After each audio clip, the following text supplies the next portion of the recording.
Les Islandais appellent leur cheval le fidèle serviteur. Depuis la colonisation jusqu'au XXe siècle, c'était le seul moyen de transport dans ce pays rude, coupé par les déserts, champs de lave et les rivières glaciaires. Pendant les dernières décennies, le rôle du cheval a considérablement changé. Avec l'apparition des voitures dans les années 40, les Islandais ont arrêté de se servir du cheval comme moyen de transport et ont commencé à se concentrer sur l'élevage et la reproduction.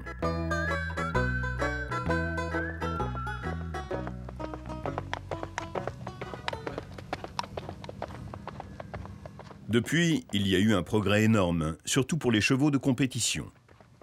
Les chevaux plus grands et plus légers, levant le pied plus haut et ayant une plus grande amplitude, sont demandés par les cavaliers d'aujourd'hui. Cependant, les éleveurs attachent beaucoup d'importance à ce que le cheval garde ses qualités d'origine, qu'il reste robuste, docile et polyvalent.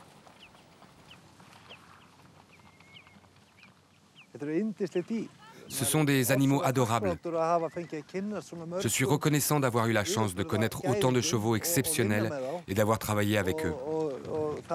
Cela ne va pas de soi. C'est un privilège tout cela. Travailler dans la nature, c'est un mode de vie bien agréable.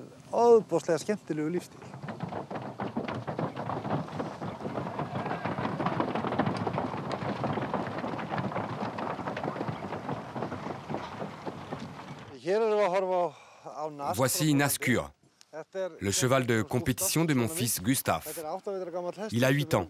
Ça fait 2 ans que nous le travaillons. Gustaf s'en est occupé tout seul et ça marche très bien pour eux. Nous avons juste donné un coup de pouce quand il fallait. Et le grand alezan avec sa crinière blonde, c'est Sturla.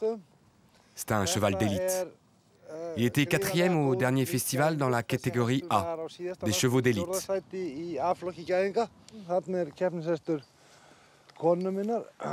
Et l'autre alezan, c'est Svegur, le cheval de compétition de ma femme.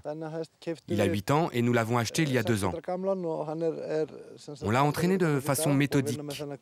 Il a de belles années devant lui. Il participe maintenant à son premier grand concours.